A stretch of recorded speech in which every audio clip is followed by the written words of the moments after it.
Preposition में जो अगला टाइप है वो है आपका फॉर।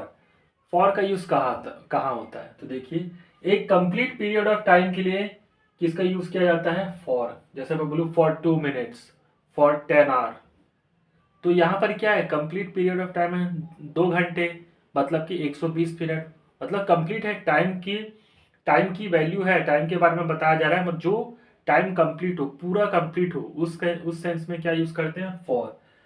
फिर दूसरे सेंस में जो यूज होता है किसी उद्देश्य के लिए, जैसे कोई पर्पस है, किसी पर्पस के लिए हम लोग क्या यूज करते हैं, फॉर। ठीक है, इसका भी एग्जांपल हम लोग देखेंगे। तीसरा सेंस जो यूज होता है किसी एक्सचेंज में, बदले में, या फिर के बदले में, जैसे इसके बदले में। तो जब भी कोई कोई सामान या किसी भी चीज का हम लोग एक्सचेंज करते हैं ना, उस सेंस में हम लोग क्या यूज करते हैं, फॉर। उसको भी हम लोग एग्जाम्पल्स के थ्रू देखेंगे।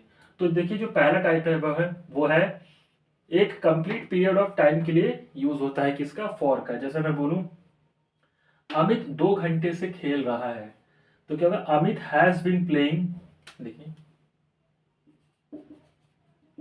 Amit has been playing for 2 hours. 2 घंटे पूरा जो टाइम के बारे में बताया गया वो अपने आप में कंप्लीट है। 2 आवर्स मतलब 120 मिनट्स, पूरा कंप्लीट पीरियड ऑफ टाइम दिया है।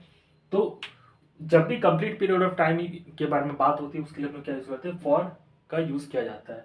इस फॉर का जो दूसरा यूज होता है वो होता है किसी पर्पस या किसी उद्देश्य के लिए। जैसे मैं बोलूं मैं पढ़ाई के लिए बॉम्बे जा रहा हूँ, तो क्या होगा, I am going to Bombay for studies. यहाँ पर क्या काम हो रहा है, पढ़ने का काम हो रहा है, पढ़ने के उद्देश्य से वो कहाँ जा रहा है, बॉम्बे जा रहा है। तो किसी उद्देश्य के लिए हम लोग क्या यूज करते हैं, फॉर का। तो देखिए मैं पढ़ाई के लिए बॉम्बे जा रहा हूँ, तो I am going to Bombay for studies. यहाँ पढ़ने का उद्देश्य है, इसीलिए क्या लिया जा रहा है, फॉर।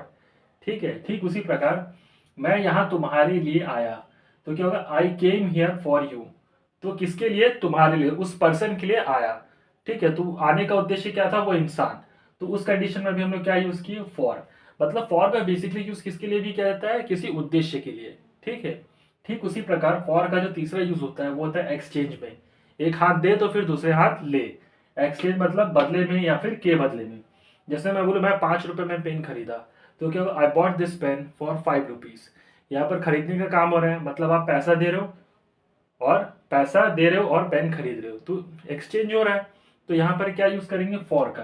तो मैंने 5 रुपए में पेन खरीदा, I bought this pen for 5 rupees. मैंने 1000 रुपए में अपना मोबाइल बेचा, तो क्या होगा, I sold my mobile for 1000 rupees. तो यहाँ पर भी बेचने का काम मतलब एक्सचेंज हो रहा है। तो इस कंडीशन में भी हम लोग क्या यूज किए, फॉर का। ठीक है, तो फॉर का बेसिकली जो यूज होता है वो किन किन सेंस में यूज होता है, एक कंप्लीट पीरियड ऑफ टाइम के लिए फॉर 2 आवर्स, फॉर